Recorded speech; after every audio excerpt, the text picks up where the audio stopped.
with us. Tonight we have the history of modern Israel part 6. So last time we had the aftermath of World War I, and now we're getting into the section before World War II. And it really is an interesting time just all over the earth. If you look at it in context, the 1920s was called the Roaring Twenties. You had the end of World War I, all the production and stuff that had happened at that time, turning over, a lot of industry, and that continued on in the 20s, and that really brought a lot of prosperity to a lot of places around the globe. Even in Germany, Berlin was having a lot of productivity, a lot of financial things happening there, and World War I, the reparations, and so a lot of that was flowing out of Germany at that time too. But then you have in 1929, the Great Depression happened. And so if you take all of that type of exuberance that was before, and the Great Depression wasn't just financial on people. It affected people's psyches a lot. It changed from, the wealth and having, that ability and power to do everything into now back to almost a survival mode, for a lot of people. And Germany in particular, had a lot of things happening. They didn't like all the reparations that was going on, and it particularly hit Germany hard. And that's where you have Hitler, gaining power. They gained control of their Congress, and basically he was appointed chancellor in the early 1930s. And that really, sets the stage for a lot of things that happen. And the Jews before, they had a kind of a solid thing in Germany. When we talked before, they had their headquarters that was based in Berlin, the Zionist things. They were trying to persuade a lot of the German people because they had the most influence over the Ottoman Empire. But there was a lot of things really hurting against the Jews in Germany at that time. And it really had these what they called the 6 pillars of the German anti-Semitism. And each one of these could go its own session, really. When you talk, there's so much information and nuances about each one of these that, if you study or look through them, it's amazing what you can learn there. But just quickly on some of them, the religious prejudice, really, there was a lot of what I would call just bad church teaching, and it was really down on Jews and, just even some of the teaching that was going on in the church. And really, if you read in Romans chapters 10 and 11 especially, Paul really pours his heart out, for the Jews. And I think that's the part that was really missing, at that time. But that inspired a lot of anti-Semitism in Germany at that time. And then the bottom one, racist theory, another term for that is called social Darwinism. And they use that as trying to say, that, evolution can be applied to social groups, and the humans, Germans, they considered themselves the top of the line, the Aryan race, and they thought they were better than everyone else. And they used social Darwinism to try to prove that, and they were placing the Jews at really the bottom levels, of there. So even when Germany hosted the Olympics, some of the countries were trying to say we should pull out so it was not in Berlin, because Germany was really against having Jews participate in those Olympics. And what happened was, even though there was a few that made it in, most of the Jewish athletes at that time were just sidelined. And the countries didn't bring any Jewish athletes because they didn't want to offend the Nazi regime at that time. But all these came together in Germany until they came out with the Nuremberg laws. And that was in 1935. And they passed this, and it had 2 sections of it, the protection of German blood and German armor, and the Reich citizenship. And basically, it stripped any German Jews from having any citizenship or rights in Germany. It took all their status away, any of their ability to even operate as citizens there, which was again a big blow, to the German Jews who had considered themselves Germans, their whole lives before that part.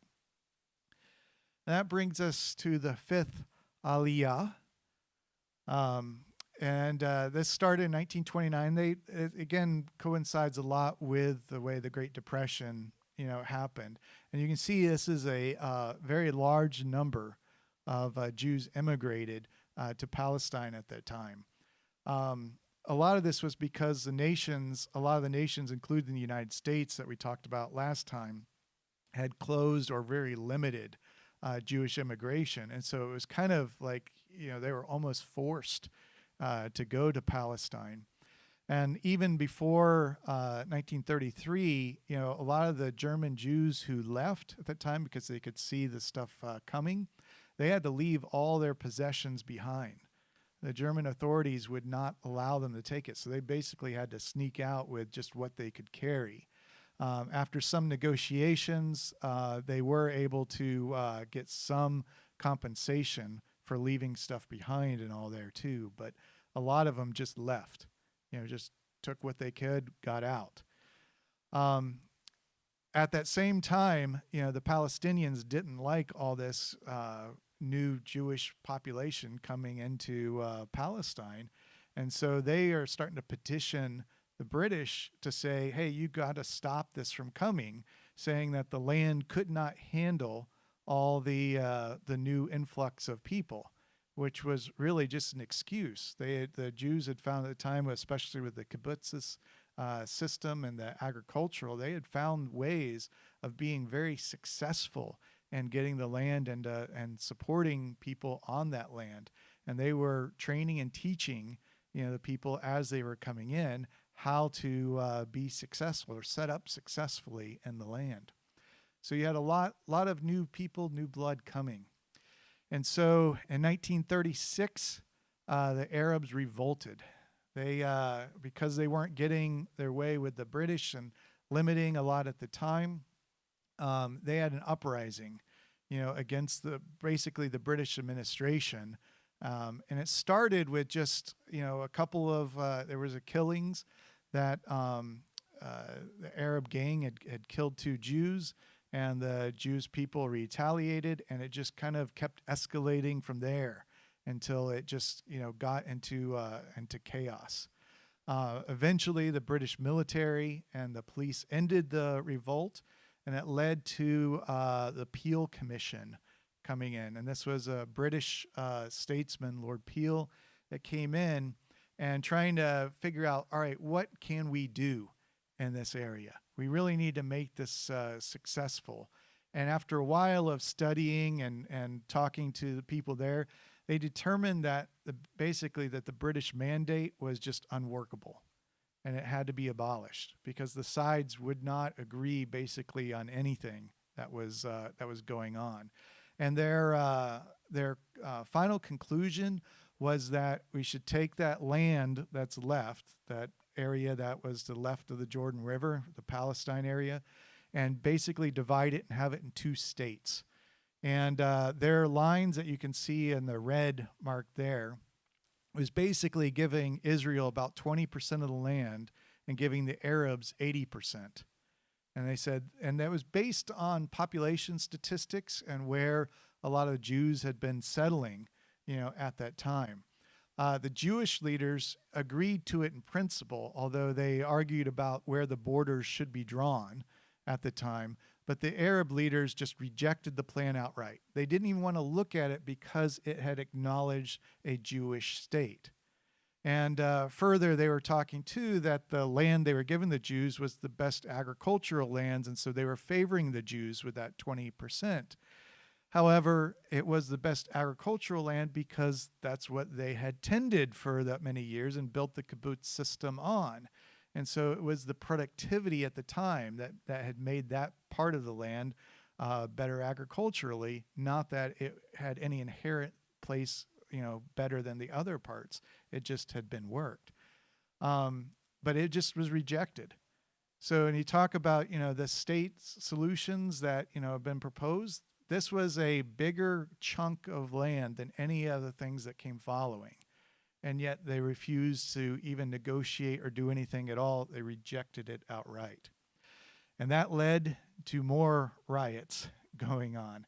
The Arab Revolts of from 1937 to 39. And basically what happened here was the Palestinian leaders just lost control of the population, and they did not try to really rein that in.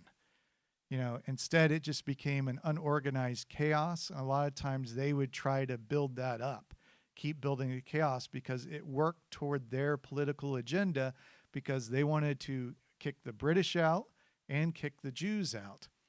And so in the final 15 months of the revolt, I just put the numbers up here. I mean, these are staggering numbers. Just that 986 murders, 351 attempted murders, 2,125 incidents of sniping or people shooting from concealed places at other people, 472 bombs detonated, 364 armed robberies, 1,453 acts of sabotage just going on.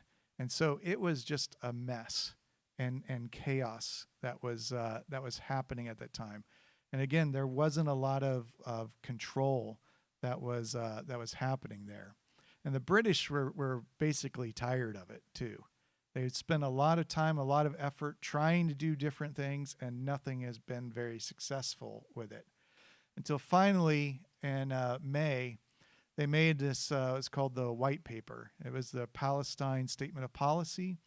And they basically were trying to appease the Arabs there by now limiting the Jewish immigration to that area. And really the reason that they were doing this, because it's 1939. Hitler has been doing a lot of building up toward war. They could see it. And so a lot of people in the British government thought war was inevitable. And so they didn't want to anger the Arab nations of the world, not just in Palestine, but you think of Syria, Iraq, all the other places, because they're like, we're going to get into this another world war conflict, and we don't want to be fighting, everybody, and have everything coming against it. And so they're thinking, all right, now let's try to appease them somewhat. We can take care of the war, and then we can deal with this after the fact. But this just, again, led to, more and more things building up, especially at that time because, the persecution of the Jews was really heating up all over Europe. And so a lot of Jews were trying to flee. And by limiting the immigration, it's really, keeping them stuck there. And so you had a lot of illegal immigration happening as well, people smuggling people to get in. And that takes us to the end of part 6, and we'll talk about World War II next time.